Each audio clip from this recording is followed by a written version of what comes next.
Reduced ankle mobility causes the foot to turn out and overpronate in compensation, dropping your knee in and affecting the whole mechanics of the leg.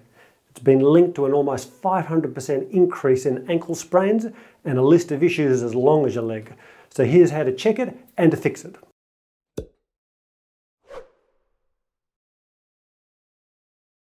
To test your ankle dorsiflexion, place your toes 12 centimeters or 5 inches from a wall and then try to touch your knee against the wall directly over the middle of your toes without lifting your ankle.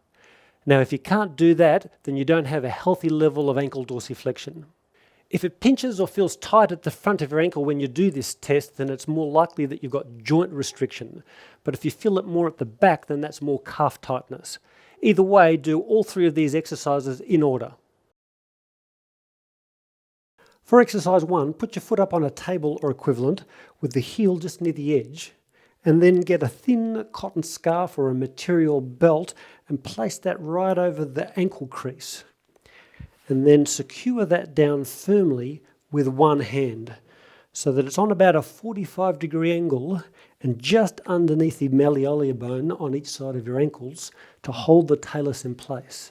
Now when you're holding that down firm, you can put your hand on the other knee and lean forward over about the 2nd or 3rd toes. And then repeat that slowly for about 30 seconds. You don't have to go forward all the way because most of the mobility happens in the first 5 degrees or so. Now if it gets a little bit uncomfortable or hard for your hand, you can get someone else to hold the band for you.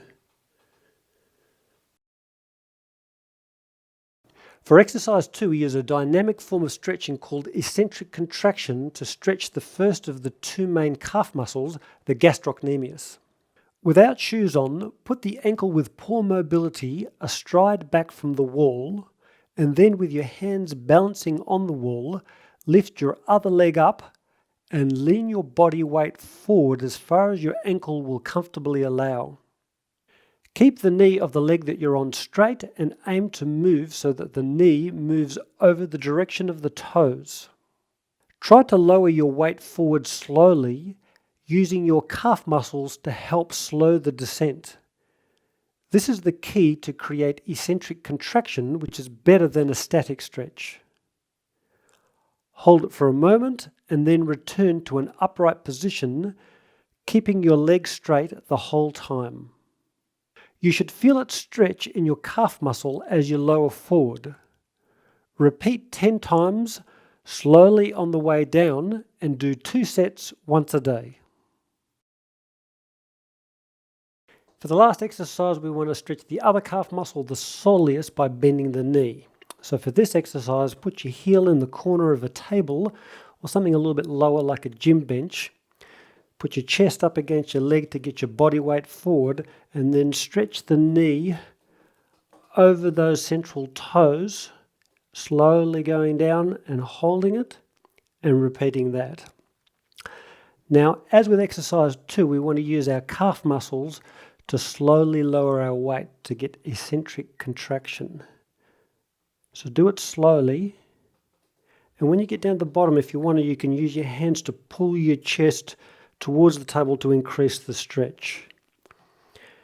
And do 2 sets of 10 slowly once a day of that.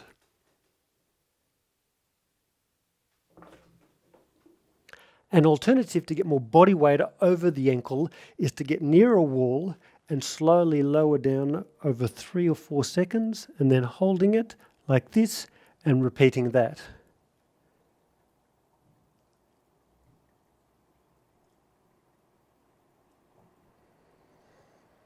As always, I recommend only doing half the amount of exercises on the first day and seeing how you go. And we're doing a lot of dorsiflexion in these exercises. So if you end up with a bit of heel pain at the back of your heel, you could have something called insertional Achilles tendinopathy, in which case have a look at my Achilles tendinopathy video before continuing. Anyway, I hope you liked the video. If you did, please consider liking and subscribing because it always helps, and let me know how you go in the comment section below. Okay, cheers.